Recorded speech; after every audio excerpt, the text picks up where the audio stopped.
Hi friends, मैं ताहिर मंसूरी आपका अपने यूट्यूब चैनल ज्ञान क्लासेस में एक बार फिर से स्वागत करता हूं। आज हम कक्षा 12वीं विषय लेखा शास्त्र की इकाई 2 साझेदारी फर्मों के लिए लेखांकन मूल तत्व के जो प्रैक्टिकल सवाल है प्रैक्टिकल नंबर 2 को हल कराएंगे। तो आइए शुरू करते हैं अपने वीडियो को। तो प्रैक्टिकल क्रमांक 2 जो है इसमें लिखा है त्रिपाठी एवं चौहान एक फर्म में 3:2 के अनुपात में लाभ व हानि का विभाजन के साझेदार है और उनकी पूंजी 1 अप्रैल 2017 को क्रमशः 60,000 और 40,000 है। क्रमशः का आशय ये होता है कि त्रिपाठी की 60,000 है और चौहान की 40,000 है। वर्ष के दौरान 30,000 रुपये का लाभ कमाते हैं। मतलब जो फर्म की जो लाभ की कमाई है वर्ष की वो 30,000 रुपये है। साझेदारी विलेख के अनुसार दोनों साझेदार वेतन के रूप में प्रति माह 1,000 रुपये वेतन पाने के अधिकारी है। तो जो वेतन है दोनों साझेदारों को प्रति माह 1,000 रुपये मिलता है। पूंजी पर 5% की दर से ब्याज के लिए सहमत हुए, अर्थात जो उनकी पूंजी है 60,000 और 40,000 उस पर 5% ब्याज दिया जाता है। और उसके बाद नियमित अवधि का पालन न करते हुए त्रिपाठी ने 12,000 रुपये और चौहान ने 8,000 रुपये आहरित किए हैं। तो यहाँ पर त्रिपाठी द्वारा और चौहान द्वारा 12,000 और 8,000 रुपये आहरण भी किया गया है। आहरण पर 5% की दर से ब्याज लगाया जाता है। तो इसकी भी प्रविष्टि की जाएगी। और 31 मार्च 2018 को समाप्त होने वाले वर्ष को पूंजी स्थिर है। इस आधार पर साझेदारों को पूंजी खाता तैयार कीजिए। तो इस सवाल में लाभ हानि खाता 31 मार्च 2018 को समाप्त होने वाले वर्ष के लिए विवरण राशि प्रैक्टिकल क्रमांक 2 है। और इसमें जो शुद्ध लाभ दिया गया है, शुद्ध लाभ 30,000 रुपये दिया गया है जैसा हमने प्रश्न में पढ़ा है। उसके बाद पूंजी पर जो ब्याज दिया जाता है, पूंजी पर ब्याज उसकी प्रविष्टि डेबिट पक्ष में होती है। तो त्रिपाठी की जो पूंजी है 60,000 रुपये है। 60,000 का 5% 6 पंचे 30, 3,000 रुपये आएगा। और चौहान की पूंजी 40,000 है। 40,000 का 5% 4 पंचे 20, 2,000 रुपये आएगा। उसके बाद दोनों साझेदारों को वेतन दिया जाता है 1,000 रुपये प्रति माह। तो वेतन 12 माह का 1 साल के लिए खाता बनाया जाता है। तो त्रिपाठी को जो वेतन मिलेगा वो 1,000 गुणित 12 अर्थात 12,000 रुपये आएगा। और चौहान को 1,000 गुणित 12,000 रुपये उसे भी वेतन प्राप्त होगा। इसके बाद आहरण पर ब्याज, इसमें आहरण की प्रविष्टि नहीं होती है, आहरण पर ब्याज की प्रविष्टि की जाती है। तो त्रिपाठी का जो आहरण है 12,000 रुपये है। तो 12,000 का 5% की दर से ब्याज लगाया गया है। तो 12 पंचे 60, 600 रुपये आएगा। उसके बाद चौहान ने जो आहरण किया है वो 8,000 रुपये किया है। 8,000 का 5% निकाला जाएगा तो 8×5 40, 400 रुपये। इस प्रकार से आप दोनों पक्षों को देखेंगे कि किस पक्ष का योग ज़्यादा है।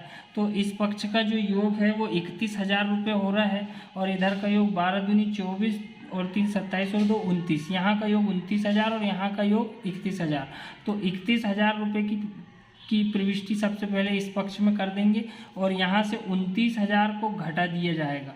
तो जो शेष बचता है वो लाभ हानि खाते में हस्तांतरित कर दिया जाएगा। लाभ हानि खाते की जो राशि है हस्तांतरित करने पर अब यहाँ पर जो है 2,000 रुपये जो लाभ हुआ है, इन साझेदारों का जो अनुपात है त्रिपाठी का 3 है और चौहान का 2 है। तो 3 और 2 5, 5 का भाग देकर 1 भाग की कीमत निकाली जाएगी।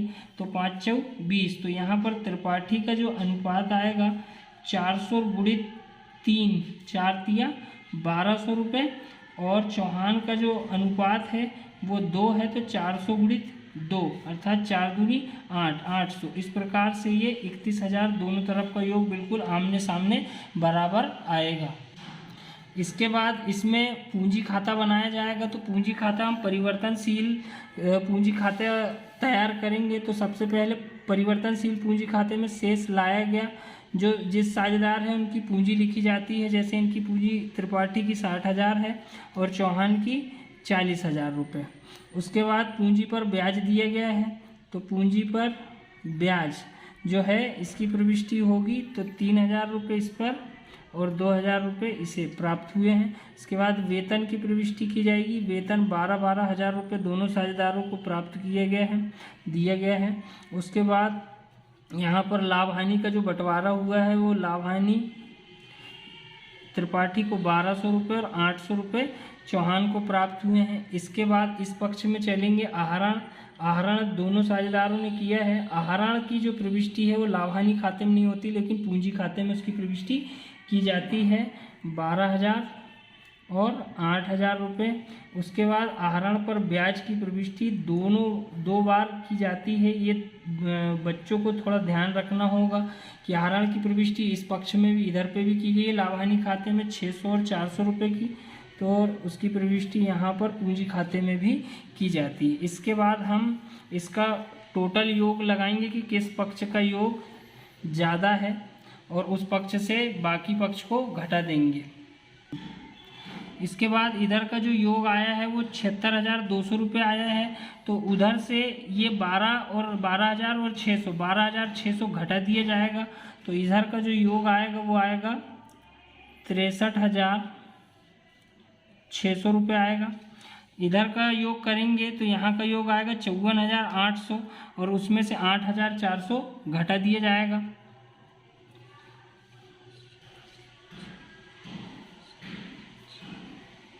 46,400। इस प्रकार से दोनों पक्षों का जो योग आएगा वो 76,200 और 54,800। ये हमने परिवर्तनशील पूंजी खाता बनाया है। स्थायी पूंजी खाते को यदि बनाना है तो स्थायी पूंजी ये 60,000 रुपये भर है वो अलग खाते में चला जाएगा, बाकी सेम एंट्रियां अपनी जगह पर यथावत रहेंगी।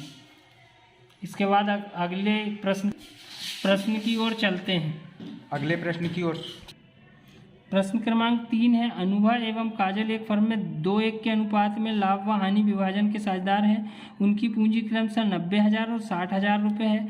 वर्ष के दौरान लाभ जो हुआ है वो 45,000 का हुआ है। साझेदारी विलेख के अनुसार दोनों साझेदार वेतन के लिए अनुमत है, जिसमें अनुभा को 700 रुपये प्रति माह और काजल को 500 रुपये प्रति माह के हिसाब से वेतन प्राप्त होता है। वर्ष की समाप्ति पर आहरण अनुभा के 8,500 और काजल का 6,500। पूंजी व आहरण पर 5% की दर से ब्याज प्रभावित है। पूंजी पर भी ब्याज लगाना है और आहरण पर भी 5% है। साझेदार का पूंजी खाता तैयार कर मान कर पूंजी अस्थिर पूंजी के हिसाब से बनाना है। तो ये जो सवाल है ये NCERT द्वारा लिए गए हैं, तो ये बहुत इंपॉर्टेंट क्वेश्चन है और इसके पिछला जो क्वेश्चन हमने हल कराया है वो भी NCERT के हैं, तो ये थोड़े से स्पेशल है, आप इन्हें बड़े ध्यान से हल करें।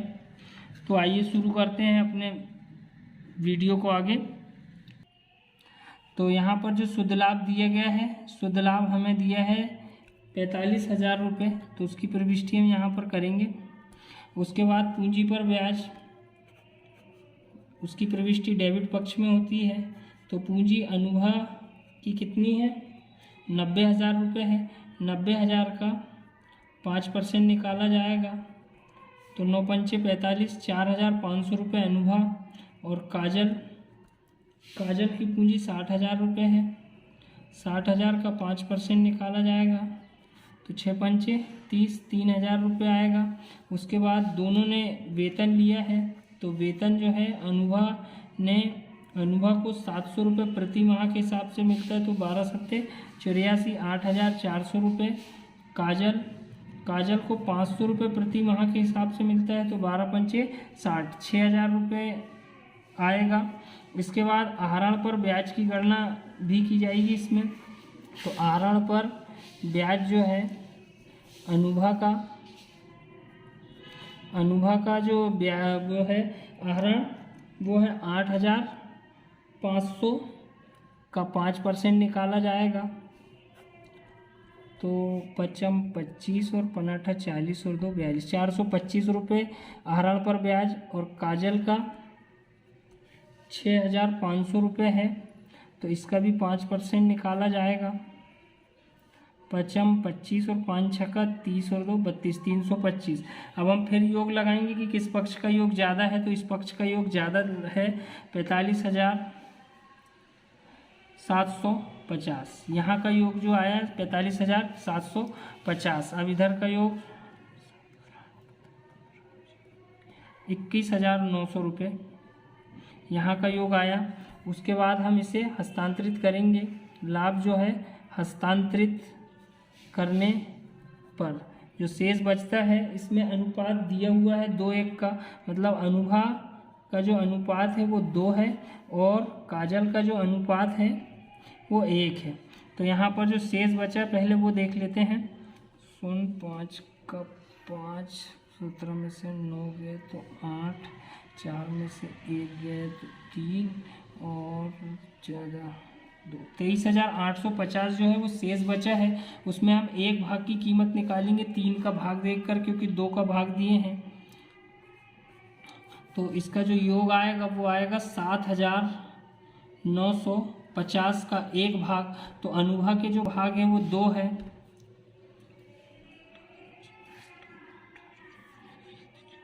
15,900 रुपये अनुभव को मिलेगा और 7,950 गुणित 1 तो 7,950 एकम 7,950। इस प्रकार से 45,750 रुपये जो है ये दोनों तरफ का योग बराबर हो जाएगा। इसके बाद हम पूंजी खाते की ओर चलते हैं। तो पूंजी खाते में विवरण अनुभा और काजल, तो यहाँ पर शेष लाया गया अनुभा की पूंजी जो है वो 90,000 है और काजल की जो पूंजी है वो 60,000 है। उसके बाद पूंजी पर ब्याज जो है इसे 4,500 अनुभा को और 3,000 रुपये काजल को प्राप्त होते हैं। उसके बाद वेतन जो है अनुभा को 8,400 और 6,000 रुपये काजल को मिलते हैं। उसके बाद जो लाभ बांटा गया है उसकी प्रविष्टि होती है। तो लाभ जो है 15,900 रुपये की प्रविष्टि लाभ अनुभा को हुआ है और काजल को 7,950 रुपये का लाभ हुआ है। इसके बाद आहरण जो है, इनके जो आहरण हैं 8,500 रुपये अनुभा के हैं, काजल के 6,500 रुपये। इसके बाद आहरण पर ब्याज की प्रविष्टि होगी। आहरण पर ब्याज जो है अनुभव को 425 रुपये चुकाने हैं और 325 रुपये काजल को चुकाने हैं। बस इसके बाद हमें दोनों पक्षों का योग लगाना है। जिस पक्ष का योग ज़्यादा है उसे पहले टोटल मार देंगे और उसके बाद कम वाले पक्ष को घटा देंगे। तो इस पक्ष का योग वैसे ही ज़्यादा, क्योंकि यहाँ पूंजी 90,000 रुपये, यहाँ 8,500 और 425, तो यहाँ का 8,925 रुपये घटाए जाएंगे। 6,825 रुपये यहाँ से घटाए जाएंगे। यहाँ का टोटल मार लेते हैं अभी। तो इस पक्ष का योग आया वो 1,18,800 रुपये आया है। उसमें से हमने इन दोनों को जोड़ के इसको घटा दिया 8,925 में से, तो ये शेष ले गया। अनुभव को प्राप्त होने वाली पूंजी 1,09,875 रुपये आएगी। अब इस पक्ष का योग लगाया तो 76,950 है, उसमें से 6,825 ये दोनों को जोड़ दिए, 6,825 को घटाए तो जो शेष ले गया वो 70,125। ये इसका आंसर होगा। तो दोनों तरफ का जो योग आएगा 1,18,800 और 76,950। हाँ, इसके बाद प्रैक्टिकल क्रमांक 4 जो है XYZ एक फर्म में साझेदार है। उनकी पूंजी क्रमशः 20,000, 10,000 और 4,000 रुपये है, जिन पर उन्हें 5% ब्याज पाने का अधिकार है। पूंजी पर ब्याज का प्रबंध करने से पहले वर्ष का जो लाभ था वो 1,100 रुपये था। इसके बाद हमें इस सवाल को कैसे करने हैं वो देखते हैं। तो सबसे पहले जो शुद्ध लाभ दिया गया है, हमें शुद्ध लाभ जो है ये 1,100 रुपये है। उसके बाद पूंजी पर ब्याज, पूंजी पर जो X की पूंजी है वो है 20,000 रुपये। 20,000 का 5% निकाला जाएगा तो 20×5 100, 1,000 रुपये। Y की जो पूंजी है वो 10,000 रुपये है। 10,000 का 5% 500 रुपये आएगा। और Z की जो पूंजी है वो 4,000 रुपये है। तो 4,000 का 5%, 4 पंचे 20, 200 रुपये। इस प्रकार से इसमें और कोई एंट्री है ही नहीं है, जैसे आहरण पर ब्याज, इसकी कोई प्रविष्टि नहीं है, तो हम इसे डायरेक्ट टोटल मारेंगे। ये एक लौता सवाल है जिसमें हानि हुई है, तो इस पक्ष का जो योग आया है वो 15 और 2 17, मतलब इस पक्ष का योग ज़्यादा आया है, तो यहाँ 1700, और यहाँ पर जो आएगा अब वो शुद्ध हानि आएगी, शुद्ध हानि हस्तांतरित करने पर। तो यहाँ पर 1700 में से 1100 रुपये घटा दिए जाएंगे, तो जो 600 रुपये की हानि हुई है उसकी प्रविष्टि ऐसे होगी कि इसमें किसी प्रकार से उसने बोला नहीं है कि साझेदार लाभ को किस अनुपात में बांटते हैं। जब कुछ नहीं दिया रहता है तो लाभ को या हानि को बराबर बांटा जाता है, जितने साझेदार रहते हैं उतने से भाग दे दिया जाता है। तो जैसे यहाँ XYZ 3 साझेदार है, तो 3 का भाग देकर हम एक भाग की कीमत निकालेंगे तो 200 रुपये। तो X को जो हानि हुई है वो 200 रुपये होगी, Y को जो हानि हुई है वो 200 रुपये होगी, और Z को जो हानि हुई है वो भी 200 रुपये। इस प्रकार से दोनों पक्षों का जो योग है वो बराबर आ जाएगा। अब एक चीज़ और बताना चाहूँगा कि पूंजी खाते में जो शुद्ध लाभ रहता था उसकी प्रविष्टि क्रेडिट तरफ होती थी, लेकिन अब जो शुद्ध हानि हुई है उसकी प्रविष्टि जो होगी वो डेबिट पक्ष की ओर होगी। पूंजी खाता बनाने से पहले मैं आप लोगों से विनती करना चाहता हूं कि यदि वीडियो पसंद आए तो हमारे चैनल को लाइक करें और सब्सक्राइब करें हमारे चैनल को, और शेयर करें।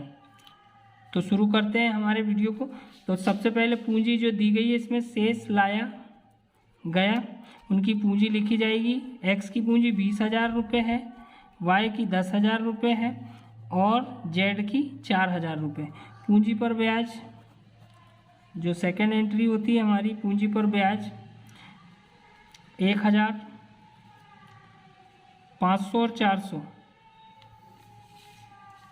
500 और 200 रुपये है।